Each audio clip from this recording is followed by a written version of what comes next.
Yeah. Analytics off the chain, all the channels not the same.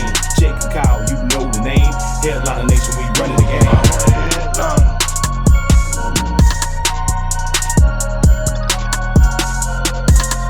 I'm a headliner. What is going on, Headliner Nation? Jake and the Doc coming back here. Week 15, the fantasy playoffs are among us.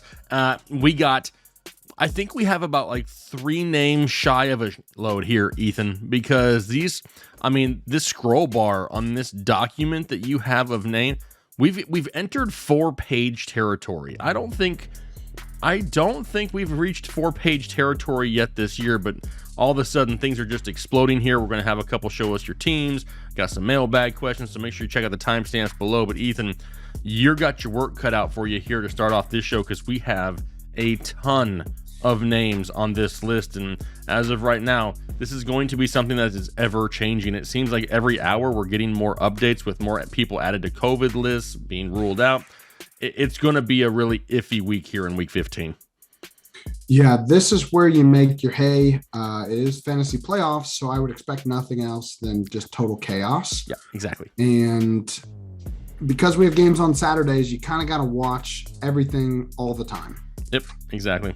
And that's why we do daily shows, though, to keep you updated. That's It's right. not because we just want to see our beautiful faces on camera all the time. It's so that you have all the information you need. All right, Ethan, we're going to kick it off here and dive into the injuries. And to kick things off here, we have a few moments of silences for a few players.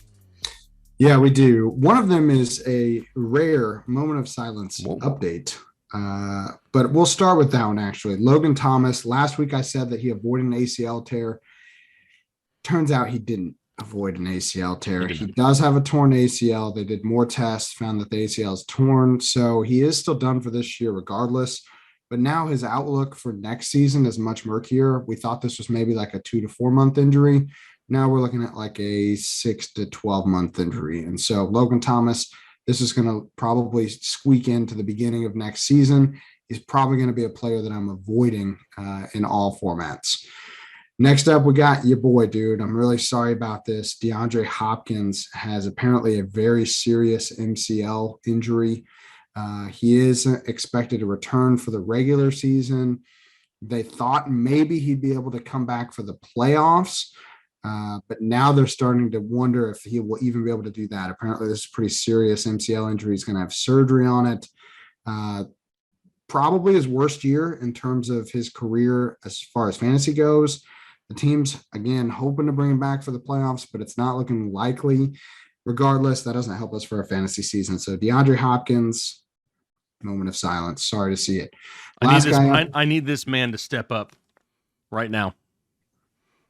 He needs to do something, and he needs to do it for the rest of the season because this team is in a great position, and this dude better start doing something consistently. I'm expecting 100 yards and a touchdown every game. Somebody's got to do something on that offense. I'm setting the bar high, damn it. Rondale Moore hasn't looked amazing. They don't throw him the ball very much. We got to get these guys in the game. We got to get them doing something. Come on, Cliff. Get it together. Come on, Cliff. Damn it, Cliff. Oh, gosh, Cliff. All right. Sorry, last moment of you. silence here. TJ Hockenson. Turns out that his hand injury is actually a thumb injury. He had surgery on it. Kind of a surprise because hand/thumb injuries rarely end seasons. But the team is in sole possession of the worst record in the league. They suck. So do they really want to win? I don't think so. So moment of silence for TJ Hockenson as well. I wore the Incredible Hawk shirt in memory of TJ Hockenson just for him. All right, now, typically this is where we go into the get out of here is the guys who are already ruled out. But this week is a little different, Ethan, because we got everybody and their mother testing positive for COVID in the NFL, and there's some teams that are struggling here right now, finding some players to use this weekend. Yeah, we're not going to really go into this much, but I'm going to just name a bunch of names of players that are on the hashtag COVID watch, and I'm just going to list them all out here. Most of these guys have tested positive. Highly unlikely that we see them play unless it turns out that they had a false positive, which actually happened to Tyler Higbee before Monday night's game. And so it's not impossible, but it's looking very unlikely for all these guys. So I'm just going to name the team and all the players that are affected. and Jake's just going to listen to me. So first up, we got the Browns here. Baker Mayfield, Case Keenum, Jarvis Landry, Austin Hooper, David Njoku, all those guys testing positive. Next up, we got the Giants. They've got Kadarius Toney and John Ross. So again, Toney can't seem to find the field. Really kind of a bummer because I thought he was going to do some good things, but between injuries and COVID, now he's not coming in. Again, unlikely to play. The Dolphins have a huge problem at running back. They've got Myles Gaskin, Phillip Lindsay, Salvin Ahmed, and now, as of last night, Jalen Waddle. And so the Dolphins' offense is really hurting due to COVID. The Rams only have one, but it's a big one. OBJ expected to miss this game due to COVID. The Panthers, Christian McCaffrey, he's already out for the year, but it's just worth knowing that he has it. The Lions are dealing with Jamal Williams. This one could be probably the one that's the most likely to come back, but again, he's still technically on the COVID list. The Vikings are dealing with Alexander Madison, the Saints, Mark Ingram. The Bears have Allen Robinson on the COVID list. He's unlikely to play. And then Seattle is dealing with Tyler Lockett and Alex Collins. So the biggest teams to watch for this week are the Giants, Rams, Seattle, and the Washington football team. All four of those teams have really high numbers of positive tests this week. So they could have even more positive tests before the game. So again, we saw this on Monday with Tyler Higbee, where players can get ruled out with COVID like a few hours before the game starts. And so you have to know that you're basically having to watch your lineups like a hawk because you don't know who's going to sign up, who's going to test positive there. And so again, the four teams I'm watching: Giants, Rams, Seattle, and the Washington football team. Exactly. And the list that you just ran through, obviously we know there's more players on those teams that have positive tests, but we're kind of just focusing on the fantasy guys that you're looking at starting here on a weekly basis. So that's why we included those names. All right, Ethan, let's move on to the get out of here. Who are a few names that have already been ruled out that we know we don't have to worry about their status here this weekend? Yeah, first one up is Kareem Hunt. He's dealing with an ankle sprain. He didn't practice on Tuesday or Wednesday. Already got ruled out for the game. It doesn't look like he's really going to be ready. We'll hopefully get him back by next week, but it's not super promising. The rest of the teams battling the COVID outbreak. Kareem Hunt isn't going to play with this ankle sprain. So I guess we just need to keep Nick Chubb away from everyone. Keep him isolated. So he can just toast the Raiders. Everybody protect the Chubb. Yeah, you got to protect your Chubb. And Dearness Johnson turns into more of a flex option if you're really, really desperate for a running back. Do you think now is the time that they need to wrap their Chubb? Maybe double wrap it? Yeah, always wrap your Chubb. Okay. Great life lesson there, Ethan. Right. All right. Now, let's move on to the guys who are questionable that we really don't know a whole lot about here this week. And let's kick it off with the quarterbacks. Who we got there? First off, you skipped a guy. I'm not happy about that. Darren Waller, also unexpected, not really unexpected on this one, but also not expected to play this week. He's already been ruled out. We've seen this before. It's been weeks since we've seen Waller practice. He's dealing with some type of IT band syndrome issue, tear. We don't really know exactly what's going on with it, but we know that that's the area that's bothering him. He's not any closer to playing. His backup, Foster Moreau, was also limited with an abdominal injury, but it does look like he will play. So I guess you can stream Foster Moreau if you want to. And now I'll talk about quarterbacks. Okay, sorry. I wanted to cut you off there because it's just what I do. I mean, if I don't get that opportunity every once in a while, I just miss out on it. Yeah, you pay me the big bucks to interrupt me. I see how it is. Exactly. Let's talk about Josh Allen. He's dealing with turf toe. He was limited on Wednesday, again on Thursday. He kind of shrugged this injury off, and he said that it's not a big deal. He's not worried about it. It's still turf toe, so it is concerning. He is getting some work in practice, which is a good sign, and he could still play. I'm kind of expecting this to be more of a game time decision. I would normally say that this would be a rest week for Josh Allen just because he's got the Panthers up, but the Bills are currently on the playoff bubble, so I still think there's a chance they could put Allen out there hurt. They need him. And so Josh Allen could be playing, but don't expect the rushing upside that we've seen in weeks past when he's dealing with this turf toe. He's not going to want to take off on this. Another big name quarterback that was injured last week, Lamar Jackson. He left the game with an ankle sprain. He is not practicing it this week. They say he's getting care around the clock, but there's just only so much you can do to make these things heal faster. There is a chance that he could suit up, but it's not likely. I'm not expecting Lamar Jackson to play. So this is a huge blow for anybody that's, expecting Lamar Jackson to get them a playoff win. Just make sure that you have a backup in place that you can throw in for Lamar Jackson. And even if he does play, if he's only at 50% on that ankle, is he going to give you the same upside that he does when he's healthy? Absolutely not. I mean, his value lies in that rushing ability, and it doesn't sound like he's going to be running quickly anytime soon. Great. Jalen Hurts, another running back that relies a lot on his rushing. He's dealing with an ankle sprain. He is practicing again. He is splitting reps with Gardner Minshew. I know that everyone loves the rushing upside of Hurts. I get it, but it cannot be a good sign for his long-term outlook that like Gardner Minshew, after one okay start, is like splitting reps with him. It doesn't seem like he's 100% healthy, but I know that Jake and I are both kind of in agreement that like we're not totally bought in on Jalen Hurts yet. So again, is this just because of the ankle sprain, or is it because they're kind of looking at like their options at quarterback? Mm-hmm. I don't know. All I know is that he's probably gonna get some reps, but he might not get a full set of reps. And he could also be a late scratch. Oh. Last up for the quarterbacks here, we got Aaron Rodgers. He's dealing with this broken toe that he's had for a while. He's not really going to practice at all, probably for the rest of the year. He did say after the game last week that he aggravated this broken toe that he's played with for the last month. I am a little worried because the team is getting pretty close to locking up a playoff spot. And depending on how badly they want to have home field advantage, Rodgers could be rested for multiple weeks to try to get him ready for the playoffs. And so it's just something to kind of keep in mind for teams that are in the championship hunt with A-Rod as their quarterback. Like, you could see Aaron Rodgers miss championship week or even next week if they manage to lock up a playoff spot and sit him. So just kind of be aware that that's something that could happen. I'm not saying it will. I'm just saying it could. You've absolutely crushed my soul here, and we're only a few minutes into it. I mean, I have teams that have Lamar Jackson. I have teams that have Aaron Rodgers.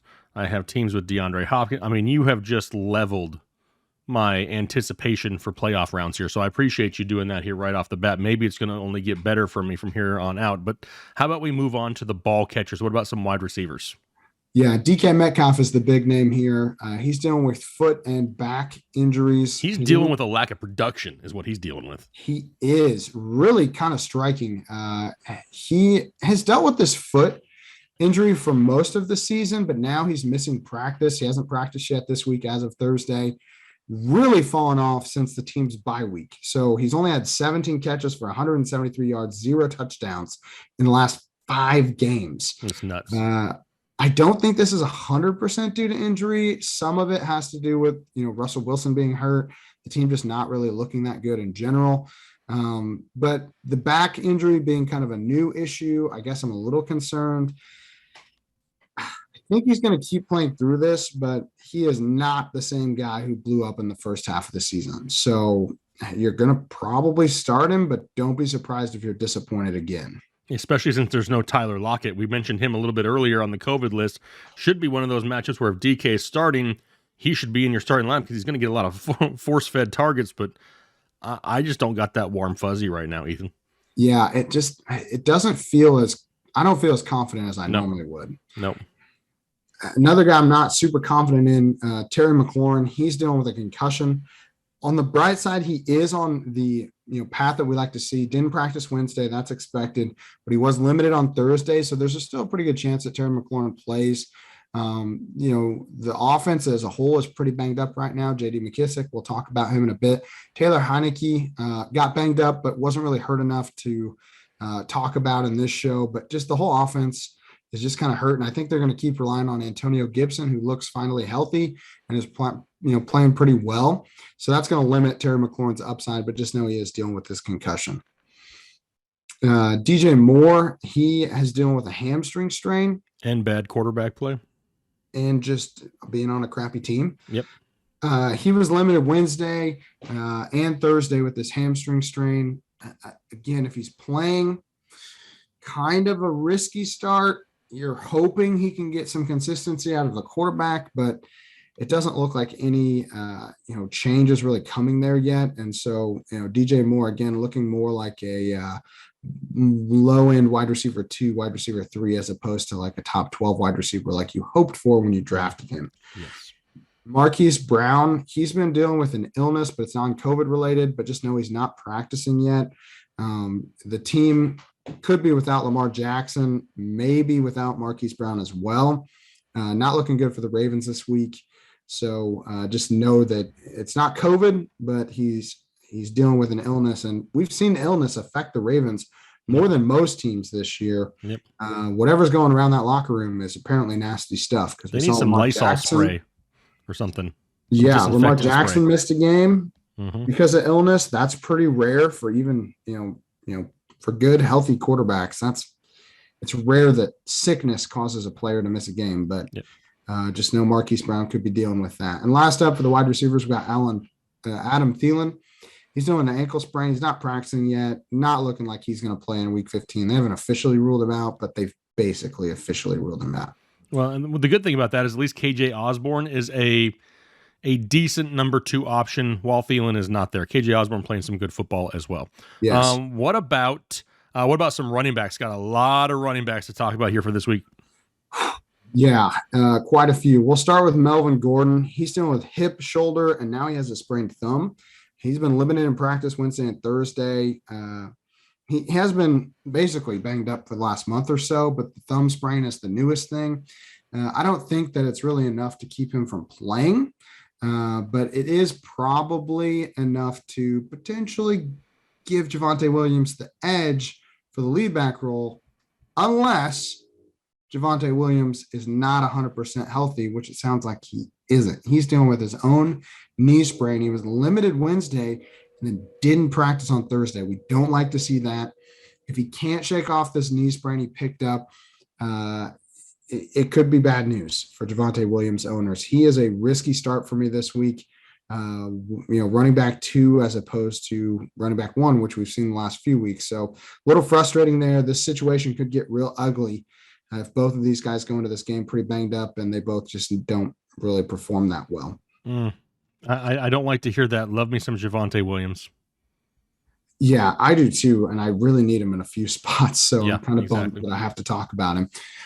Next up, we got Austin Ekeler. I know that he played on Thursday, but he's been dealing with an ankle sprain. Doesn't sound like he's done a whole lot in this Thursday night matchup. He just scored a touchdown.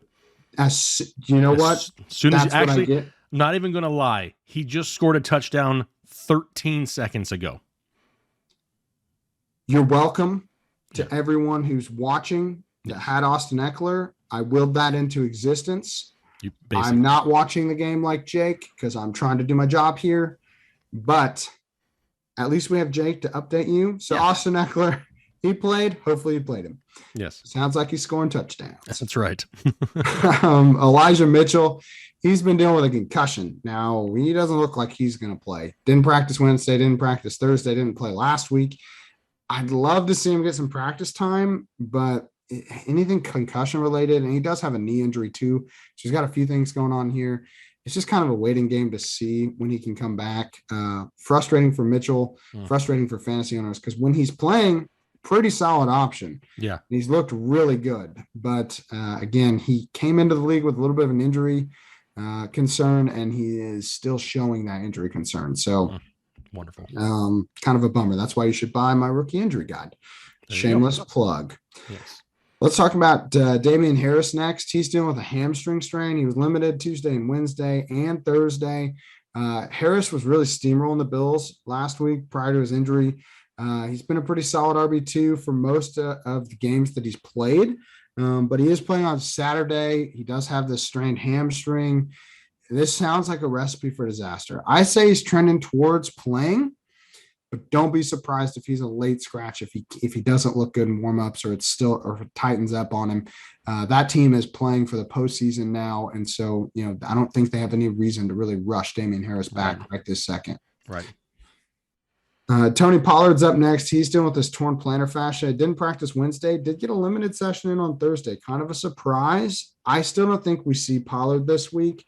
The plantar fascia injury doesn't really heal very quickly, and so it's going to limit him for most of the fantasy season.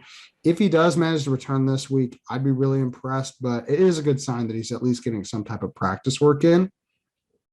That's got to be painful. I mean, it has to. It can't feel good. It can't feel good. Speaking of not feeling good, DeAndre Swift, he's dealing with an AC sprain that's kept him out multiple weeks now, hasn't been practicing. There have been some rumblings, Jake, that the Lions are considering shutting down Swift for the season as well. We already know about Hockenson, but Swift could be shut down. The team could secure that number 1 overall pick if they choose to sit DeAndre Swift for the rest of the year. That is terrifying, but I'd be kind of surprised if they didn't shut him down for the rest of the year. Why do they play him? Like, why? This looks more likely than not that we will not see Swift again this season. Multiple missed games for the second year in a row. Another guy that I mentioned in my 2020 rookie injury guide that had some injury history coming into the league. Now we've seen it 2 times kind of play out. So worth knowing about those injury histories. They, believe it or not, pretty good predictor of future injury. I have an idea, and I'm interrupting you again. I see how it is. But it's a good thing. It's for you. I'm doing this for you. Yes, so, do it for me, Jake. We've been going here for like 20 minutes. So we're kind of like into that long injury section. How about we find out who the loyal listeners are who have stuck with us for all these injuries for the first 20 minutes? How about the very first member to drop a doc emoji in the comment section gets a free rookie injury guide? How's that sound? I can make that happen. Perfect. So the first member to leave the doc emoji going, or whatever he's doing, leave that down below in the comment section. The first one that shows up on our side gets a free rookie injury guide in 2022. So throw some emojis down there. You may win. 2022. That's what I said, isn't it? Okay, yeah. Okay, good. I had to think about it, actually. Anyway, it was me thinking out loud. That's okay. That happens. I guess I can make that happen. Let's see who's really watching all the injuries. Yeah. You got to watch these injuries. We're going to just slide this in there. We're not even going to put a little, like thing where you can just click on it. You got to watch the show. That's right. That's good. I needed that break. Because next up, we got Miles Sanders, Jordan Howard. Both of these running backs are practicing in limited fashion this week. Sanders seems to be the starter when he's healthy, but Howard is really starting to make a career off of stealing touchdowns from other running backs. So I don't really trust either of these guys for fantasy this week. Despite the expectation that I think both of them will probably play. One guy I don't necessarily think is going to play is J.D. Mckissic. He's still dealing with a concussion, hasn't practiced in like 2 weeks. Really concerning because normally players don't take this long for concussion symptoms. So, hopefully J.D. McKissic's brain's okay. A little concerned about that. Antonio Gibson, once again, finding himself firmly in the league winner award category. The longer that McKissic misses time, Antonio Gibson could win you your league. He just needs to hold on to the damn ball and quit fumbling it.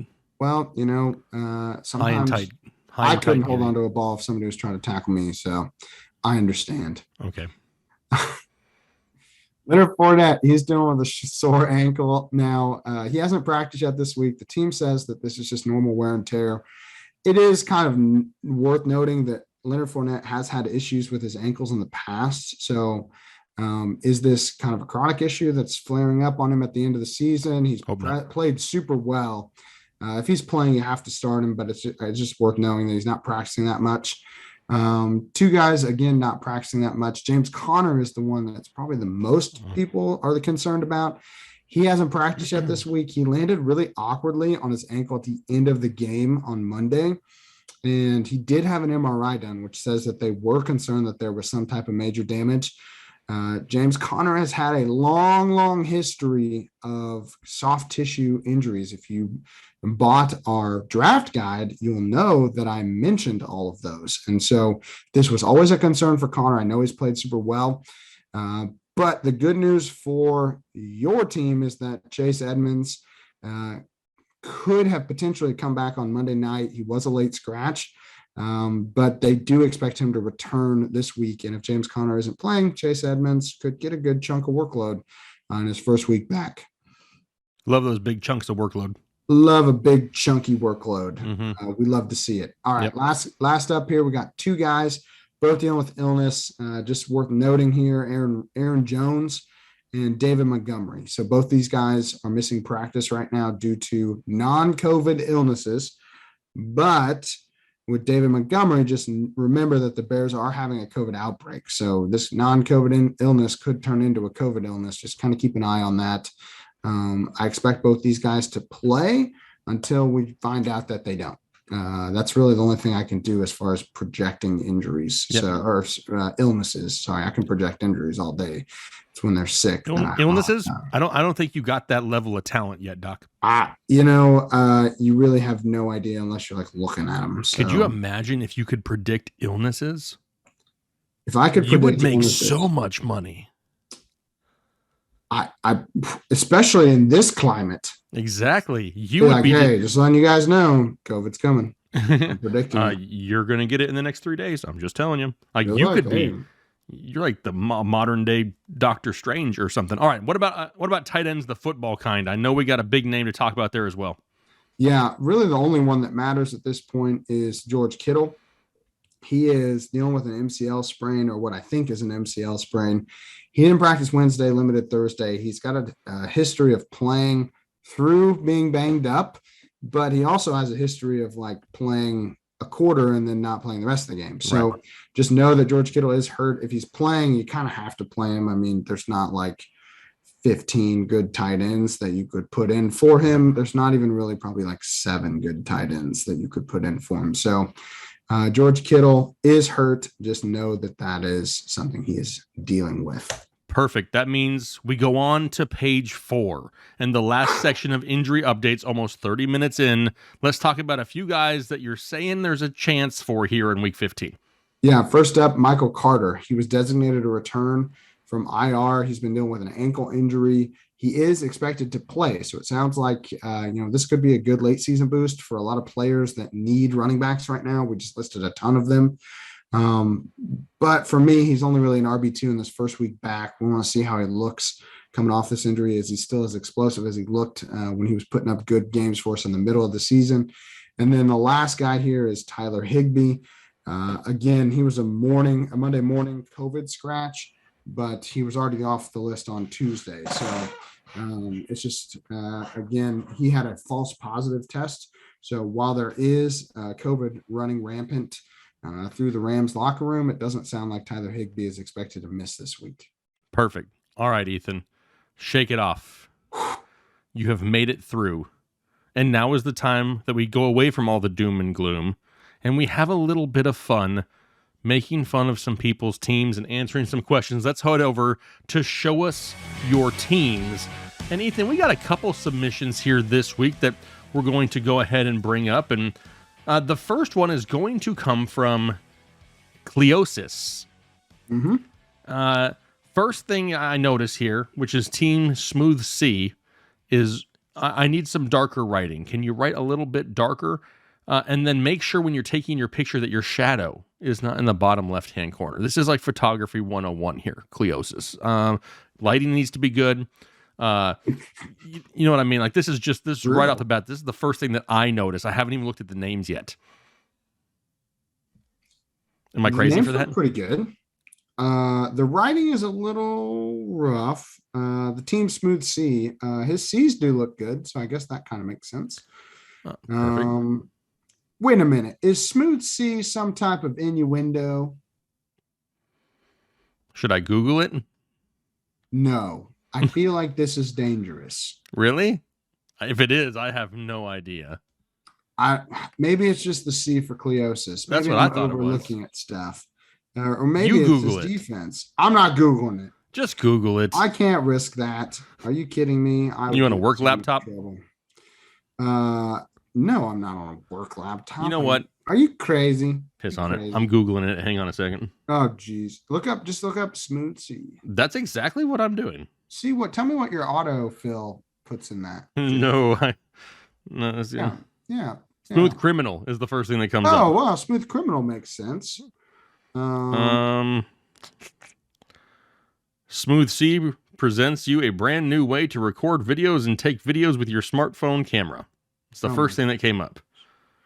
Well, I think it's probably just a C for Cleosis.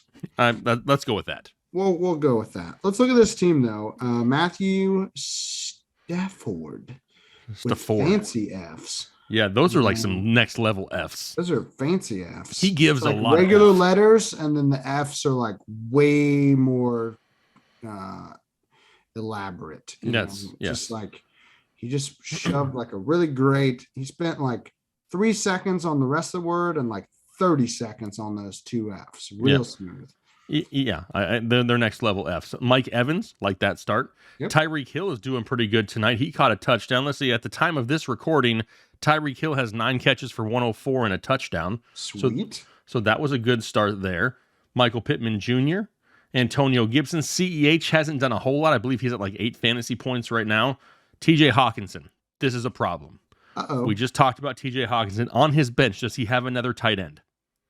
Ricky Seals-Jones, who I don't know if is playing. He's been banged up too. Okay. You're going to go to the wire and find another tight end, and you can get rid of Hockenson because he's done for the year. Yeah, he's done for the year. So you drop Hockenson, pick up the best available tight end that's actually playing, that has a pulse this weekend. Maybe Foster Moreau is available. Maybe. I mean, we've had worse options. A.J. Dillon as your flex. I don't hate it. Personally, me, as of the time of this recording, since we don't know about Damien Harris, I may have Ramondre Stevenson slightly higher than A.J. Dillon if he's the lead guy in that backfield. Jamal Williams, we don't know about. Madison's on the COVID list. Antonio Brown's out. Samaje Perine ain't getting touches. So really, for me, as of right now, I'm going Stevenson over Dillon until we hear more about Damien Harris. But other than that, I'm rolling with it. A little bit worried about the Cleveland defense. They got like 64 people on the COVID list there as well. Yeah, they're hurting pretty bad. This team, you got to work the waiver wire a little more, my dude. Like, Antonio Brown is probably done for the year. We know he's on a 3-game suspension right now. He's probably not coming back. Samaje Perine, like Hockenson, you could replace. Like, I may be just heading to the waiver wire and start putting stuff in the cart. Like, that's right. Whatever I can get. Okay. Just because you want to have players, you want to maximize the players that are on your bench going into the fantasy playoffs. Not just for you, but also to limit what your opponents can do too. And so, yeah, you might say, well, my starters are fine. I'm not really super worried about the starters. Yeah, I'm not either, but I don't want my opponent's starters to be okay because I've got guys that aren't going to play again on my bench. So get rid of Antonio Brown, get rid of TJ Hockenson. I'd probably get rid of Samaje Perine and Ricky Seals-Jones if there's decent options. And again, the Cleveland defense, we'll see, might have to replace him. I mean, you're getting Michael Carter back. That's good. I honestly, where do you think about Michael Carter over A.J. Dillon? This week, if we know that we have Michael Carter back, then I don't mind it because he's got a matchup going up against the Dolphins. Yeah, and Aaron Jones is sick, so yeah, it all just depends on end of the week here, going into the weekend, how healthy these guys are. Now, here's a question for you, and this was a question on Twitter that got a lot of heat, and I stand very firmly on one side of it. But before I give my opinion, what is your opinion about eliminated teams picking up waiver wire claims in the playoffs? Non-dynasty, we're talking regular redraft. I don't think that there should be a hard and fast rule. I do think that there is more of a gamesmanship of it. You know, it's like talking when someone is teeing off in golf. Like, there's no rule that says you shouldn't do that, but like, it's kind of poor taste to do it. I think now, some people could disagree with me. I don't choose to pick up. I usually don't pick up waiver claims if I haven't made the playoffs. I also make the playoffs a lot, so I don't run into this very often. And so, I can tell you that I have had multiple times this year with teams that are in the playoffs that I've gotten sniped by teams that are not in the playoffs. And it is frustrating, but I don't think that it's not a rule. It's just more of a like, hey, that was kind of a crappy thing to do. But Hey, you're playing within the rules, and you do have to use the waiver wire is open year round. There's you should have a rule in your league if you don't like those things. It should be a rule.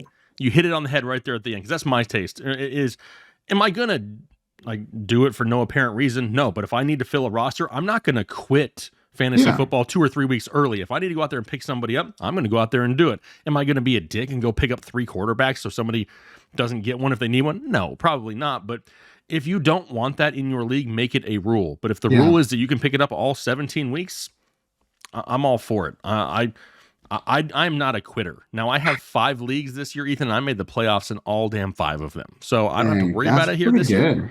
So, but even if I would still be doing it if needed. I wouldn't be the jerk. But hey, anyway. Before we click off of Cleosis here, we got some major spelling errors that need to be addressed. What? Okay.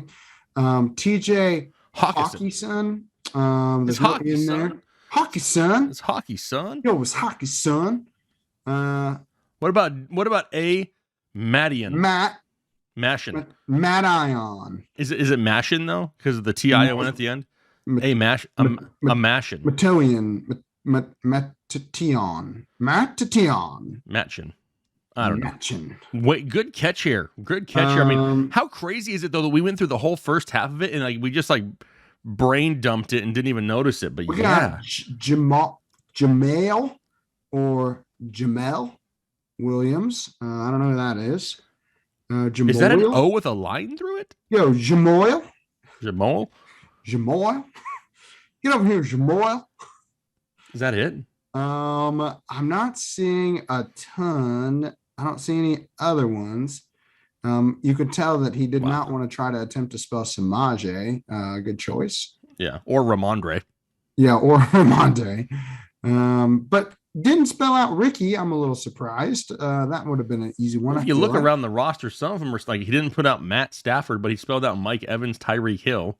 Yeah, and he put Matt Prater, but he didn't put Matt Stafford. It's the same name, dude. Is he discriminating against who should have a full name and who shouldn't? I don't know. It's very odd. I'm just kind of confused by the whole thing. Playing favorites. Cleosis. Yo, it's just hockey, son. It's just hockey, son. All right, moving on. This is Bonnie Besessi. Now, she put in a ton of work. Shout out to Bonnie. Look at all this work happening. Now, here's the deal. I think this is a best ball team, which really we can't help you with your roster, but the amount of effort and drawing and everything you did here, Bonnie, I had to include you in this show. I mean, showing off my Manscaped best balls. I mean, she's got the plug in there. It's Brady and the Beast. That's one of the greatest beasts I've ever seen drawn. Not made by Disney. Pretty sweet. Got an underdog logo up there. I'm more of a prize pick guy myself. Yeah, I'm more of a prize pick person myself, but I get it. They don't have the best ball, so that's probably why you got it up there. I think that's Tom Brady. It looks like Tom Brady. He looks like an old Tom Brady, though. Tom Brady don't look that old. Look at how blonde his hair is. Yeah, it's super blonde. She may not be a huge fan of Brady. Maybe she is. Stafford and McBrain over here on the side. One thing I was trying to figure out, Ethan, is on the very bottom. It says #Headliner Nation 1908 2032. Those are total points. Oh, for the two different teams. There's 2 teams here. We got Brady and the Beast. That's one team. And then we got Stafford and McBrain. That's the second team. So 2 teams, but almost 2,000 points scored in both teams. That is pretty darn good, Bonnie. Yeah. If I do say so myself. Yeah, I mean, definitely a part of Headliner Nation. She's been listening. Not the first person that I've heard this week tell me that they've scored over 2,000 points in a fantasy league. Yep. Thanks to listening to us. Can you believe that? Go figure, right? It's kind of like we have an idea of what we're talking about. First thoughts before we go through the team here, Ethan. What do you think about the Christmas tablecloth? Very festive. It's homey, right? To me, it feels like a homey feel. Yeah. Like I can picture a fireplace, a nicely decorated tree. And there's probably cookies on that table somewhere. I would almost guarantee there's some cookies on that table somewhere. And where there's cookies, Ethan, I mean, you'll find the headliners wherever the cookie table is. We'll be there. There isn't a team out there that does this that is bigger than we are. That is true. We saw it in person. I mean, we can start. It's like not even close. We could literally play offensive line for most NFL teams, all of us. I think we could. Except for there's a couple little guys, but there's a couple little guys. But we got some. If I'm one of the smaller guys on the team, the team is pretty big. And how tall are you? I'm 6 foot. I'm every bit of 6 foot, like 290, 300. So, and I'm 6'4", right around the same. Big Mac is like 6'6". Yep. Kyle's 6'3", 6'4". Yep. I mean, we don't play around. Okay. Could you imagine us on a basketball court? We could dominate down low. We would destroy them. Okay. Anyway, sorry. I feel like we got on a tangent there. We're just patting each other's backs, Yeah, I mean, this is supposed to be about. We Bonnie's need to be patting Bonnie's back, okay? Because this is a great drawing. Yeah, absolutely. We absolutely love it. Let's look at the teams here real quick. For your quarterbacks on the first one, Brady and the Beast, you got Brady, so congratulations. Ryan and Watson. Okay, so you've been solely reliant on Tom Brady for this roster all year long. You had Derrick Henry. Hate that you lost him. You had Joe Mixon, J-Rob. J-Rob should be freed now that there's no Urban Meyer. Kareem Hunt been hurt a lot. You got James Conner. You know what? How much you want to bet that Bonnie had the draft guide and she took James Conner super late because she had a feeling that he was going to do something like we said. So she's got James Conner. You got Evans and Godwin. Brandon Cooks, which was actually a good pairing there since she had Brady. Cooks, Sanders, Shepard, Djax, Keelan Cole. Not a whole lot after those first big three. Hockenson and Gronk. Overall, solid roster. To still score 1,900 points with all those injuries, though, is pretty impressive. It is real heavy on the stacks. Yeah. On the really banking on the Bucks 100%. Offense. Yeah. Deshaun Watson, that was a wasted pick. I would have told you to stay away from him. But it's best ball, though. I get it, but there was almost no chance he was going to play. Yeah. Depending on when you drafted this best ball, maybe she drafted it way back when. Before we really knew what all was going to happen there with that. Running backs are pretty solid. Sucks that Henry's gone. Mixon, Robinson, Connor, they're kind of getting you through. You're really banking on big weeks from Mixon and Robinson this week, especially. Wide receivers, pretty solid across the board. Really need the Bucks to come out big this week in the playoffs. On the other side, she's all about the stack life again. Bonnie's stacked over here, too. She's got Matthew Stafford, and then she's also got Cooper Kupp and Robert Woods. Now, obviously, Robert Woods didn't do a whole lot before injury, but still Cooper Kupp out there been balling out. Went with Jimmy G, Aaron Jones, Mike Davis. That was a disappointing pick right there for a lot of people. He was consistent if it was depending on the scoring. He was consistently at like 12 points, but he did that. Mike Davis? That was it. Yeah, in PPR. Didn't he have like 12 points for like full PPR maybe? Yes. But otherwise, dude ain't scoring double-digit points most of the year. What about the wide receivers? You got Mike Williams down there, had a huge start to the season. That's probably where she banked a lot of points right there to start off with. Yeah. Michael Gallup coming on strong here. She's got a thing for Deshaun Jackson. He's on both teams. I understand the best ball lure, but I don't know. I would have rather take a stab at that point like Mecole Hardman or something maybe. Traquan Smith didn't do a whole lot. Big Bob Tunyon, so she's hurt at tight end. She's got nobody there at tight end since we've lost Tunyon a long time ago. So, but still, over 2,000 points on that team, and it says playoff bound. So she's ready to go. And the artwork is legit, Ethan. Yes, very, very impressive, Bonnie. We are very impressed here. I'm actually going to clap a little bit. Great submission. Great submission. All right, Ethan, let's answer a couple questions, shall we? You want to answer a couple questions? I guess. All right, let's pull this up. The first one is from You'll Cringe 2. Uh-oh, I'm worried. Have you guys thought about flex rankings? What us the possibility of that? What us? And then also start Van Jefferson or DJ Moore. So had the non-start sit question mixed in with a start sit question. So for the start sit question right off the bat, Van Jefferson or DJ Moore, am I kind of crazy for thinking I feel a little bit better about Van Jefferson with no Odell Beckham for the Rams? No, I don't think you're crazy. I think Van Jefferson's probably where I'd have gone too. DJ Moore also hurt dealing with his hamstring. So I And don't Van hate Jefferson it. out there scoring big touchdowns here as of late. Yeah, I don't hate Van Jefferson. They're throwing a ton too, so I dig it. What about the flex rankings? This is more of a Jake question because I don't get to choose what we do or don't do on the channel. I just choose to do the injury channel. That's the only thing I'm. Yeah, that's where you have chosen to stay. Yes. And here's the thing: flex rankings this year. Obviously, the year's almost over, so not happening. I've already spoken to Kyle, and for 2022, we are going to include flex rankings. However, it'll be a separate show. We just don't know exactly where it's going to fall yet. It may kind of be one of those perks for members who want to sign up and support the channel. One of their bonus videos every week could be flex ranking. So that's kind of what we're looking at here for 2022 because we already do like 10 shows a week. So trying to find a home for it there is what we're trying to figure out right now. Sound good? Yeah. So you're saying what is the possibility? So like 60% chance in 2022, I would say 90% chance. Okay, not this year, but it's coming. Hey, something to look forward to. Channel's got to go somewhere. I love That's it. right. We got to continue to grow somehow, right? Yeah. All right. Next question here.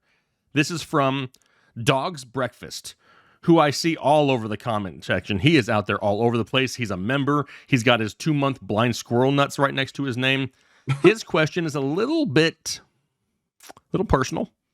Does Jake ever get jealous over Kyle's calves? First, let me answer that, and then I'm going to go. That's why we got the doctor here. No, I'm never jealous because mine are way bigger than his are, and they're way more defined. But here's why it's great to have the doc here in the house, because he has had the pleasure of hanging out with both me and Kyle, and he was my quarterback for one of the greatest rec plays of all time, in which my calves scored a touchdown over Kyle's calves. So what do you think, Ethan? If you had to choose somebody's calves, are you going me or are you going Kyle? Remember, I sign your paycheck. That's true. I would say that as a fellow big boy, I prefer big boy calves. Kyle is a skinny boy, and skinny boys don't have the same type of calves as big boys. We got to carry that weight around. So if I had to take a pick, I'd probably go with Jake's. My calves look really good. Nobody ever wants to see them, but if you come to the Fantasy Expo, Dog's Breakfast, come to the Fantasy Football Expo. You can grade them. And you can choose whoever we'll let you take a picture with all the calves on the team. How about that? All the calves. We're calf strong, Ethan. In fact, we will even let you play football with us if you show up to the expo. That's right. Our Headliner Nation is a family. And so when you come to hang out with us in person, like we actually hang out with you. We're not sitting behind a table and like shaking your hand. Oh, thank you for coming. No, like you're part of the crew, dog. Yeah. Like we're partying together. Yeah. So that means going out to eat, going to play at the park, whatever it is, sitting at the bar, we're all there together. We're there together. We're here for Headliner Nation. So come hang out with us next year at the Fantasy Expo. In Canton, Ohio, August 14th. Make some plans. Okay, moving on. Next question. This one is from H. Bomber. Or H. Bomer. H. Bomer? Boomer. Okay. Gotta be really careful and make sure that's an M and not an N. If you had to list the top 12 picks for Fantasy 2022, what would it look like, Ethan? So as of right now, obviously a lot of things can change between now and then. If you had to put together your draft rankings 1 through 12 as of right now, what would it look like? Okay, Jake, I'm going to go against popular opinion. I've seen a lot of we need to stop caring about running backs. No, dog. That is wrong. Mm-hmm. It's time to double down on the love for running backs. When everybody else says running backs don't matter, that's when we strike. Yep. Okay. I'm going to list my guys, top 12. We're not assuming super flex or anything like that. These are just top 12 most valuable players. I'm going to list them in order, and I'm going to let Jake go. Okay. Go. First up, Jonathan Taylor. He's number 1. Number 2, I have Dalvin Cook. Number 3, Derrick Henry. Number 4, Austin Ekeler. Number 5, Christian McCaffrey. I believe in him still. Number 6, this one is where it starts getting tough, but I'm going to go with Kamara. 7, I'm going with Chubb. 8 is Harris. 9 is Barkley. I'm not as convinced as I am with CMC. 10, I'm going to go Mixon. 11, Swift. And 12, this is where it gets kind of tough for me. I started to consider some wide receivers here, but ultimately I still decided on Antonio Gibson. So those are my top 12 picks for 22. And basically the first 8 or 9 should definitely be running backs. And then after that, you can kind of pick a wide receiver if you want to, but just know you might be giving up running back depth for you can't assume everybody wants the Leonard Fournettes of the world. Yep. Okay. And so those are going to be 3rd round picks. Everyone can be like, oh, I'm going to wait for running back this year.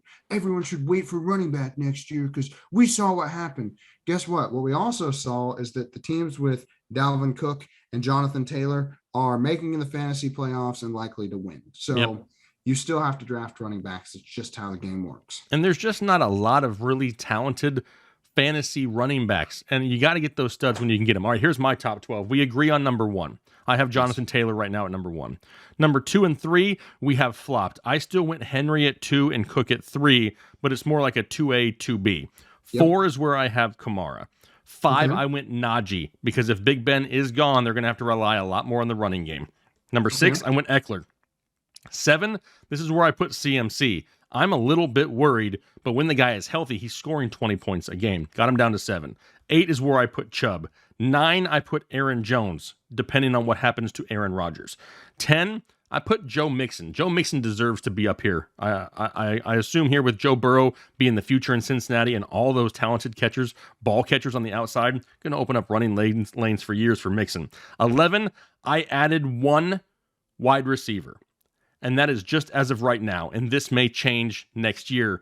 But how can we ignore Cooper Kupp? The pairing between him and Matthew Stafford is an absolute NFL fantasy football dream because the targets are going to be there. They're quality targets. The guy can score touchdowns. He can get yards after the catch. Love me some Cooper Kupp. I have him at 11. And then 12, because I assume that there's no more Melvin Gordon in Denver next year, I got Javonte Williams, who could absolutely just dominate if he had that backfield to himself. Yeah, I think that we're kind of a lot of that last 3 or 4 picks depends on what happens with these other running backs on these teams and what the teams decide to do. I guess I'm a little bit more pessimistic.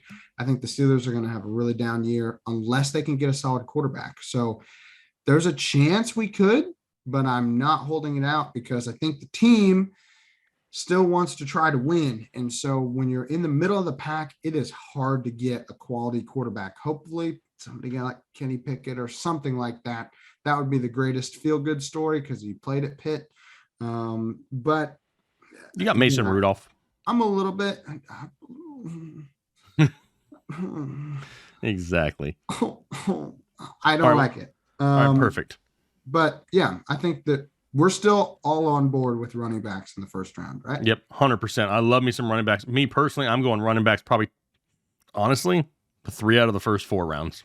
Yep, just keep on. Running backs just everywhere. That's what my game plan is. All right, moving on. Last question here, and this is from LJG First, I think. Yes. With Urban Meyer finally out, which is music to all of our fantasy ears, does Marvin Jones Jr.'s value increase, decrease, or stay the same? He's available in my standard league. So that's the first question. With Urban Meyer out, I don't think it's going to decrease anything for anybody because it can only go up from here, right? I mean, Trevor Lawrence is not out there throwing touchdowns to anybody. So it's not like his value can go down. So I'm going to say his value will go up because it can't go anywhere but up. Do I think it's all of a sudden where I want to start Marvin Jones every week? Probably not. Like, I don't think that this offense is just going to like flip a switch and be the greatest thing in the NFL. They're still going to struggle. Trevor Lawrence still making some bad mistakes out there on game day, but I do think that this is only a good thing for all their offensive weapons. Yeah, I agree. I'd say it probably stays the same, honestly. I think that this team has just way too many problems right now. And while Urban Meyer was certainly at the front of the list of problems for the team, I don't think that Marvin Jones is going to just all of a sudden become like a 15 target, a game kind of guy. I mean, you could say it has to increase because it's pretty low right now anyway, but I'm going to say it's probably staying the same. The second part of this question, in a standard league especially, I'm not super keen on it. If Elijah Mitchell's out again, which I expect him to be, Donovan Peoples-Jones, Dearness Johnson, Daryl Mooney, or drop one for Marvin Jones. I'm looking right here, and honestly, if it's me and it's my team in a standard league, I'm dropping Marvin Jones and I'm picking up Darnell Mooney. No. He said he has those three. Would you drop any of them for Marvin? Okay. I was like, no, I'm going after Mooney. Get it right, Jake. Jeez. Are you starting Darnell Mooney? That's who I was kind of leaning. That's who I start out of the group. Yes. Yeah, out of that group, I'm still starting Darnell Mooney unless something were to happen to Chubb. Hopefully that doesn't. But right. If it does, then Dearness Johnson obviously would be the correct answer. But for this group right this second, I'm going to go with Mooney, especially with Allen Robinson being out. Mooney has really produced well when Robinson has been hurt. And now he's got COVID. So again, that's just kind of a. Who do you keep on your roster in the playoffs here? Donovan Peoples-Jones or Marvin Jones Jr.? I'm probably keeping Donovan Peoples-Jones. I know it's not like, I don't think either of those are sexy picks, but I still feel like DPJ could, continue to have a great season.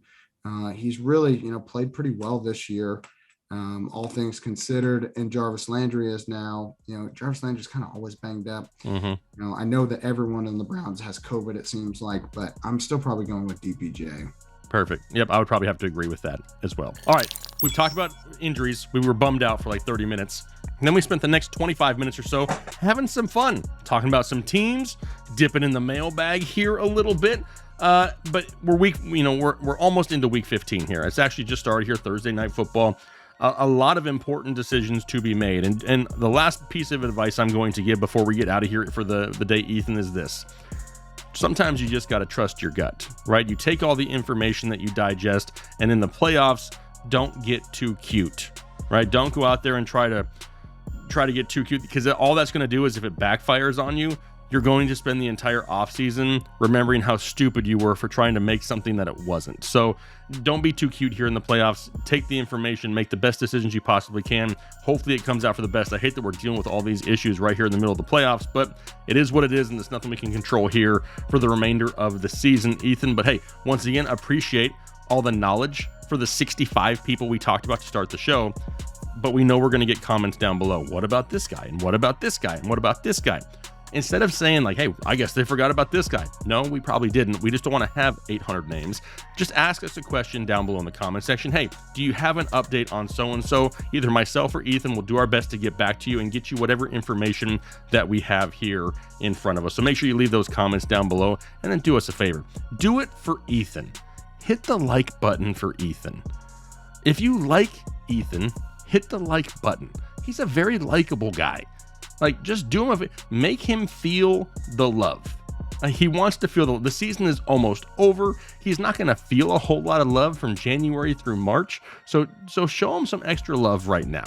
We greatly appreciate that support, and the subscriber count continues to climb, which we love to see, even though the season is winding down here, Ethan. But like I said, appreciate all the updated information and knowledge that you possess in that very massive brain you have. But I think it's time that we get out of here and start to enjoy this weekend here of some playoff fantasy football. So like I said below, leave us a comment if you got any questions. We'll greatly appreciate hanging out with you guys down there in the comment section. But for now, for myself and the doc, I think we're going to head out of here and go finish watching the rest of Thursday Night Football, which is just now heading into overtime. So you guys have a great rest of your day. We'll talk to you later.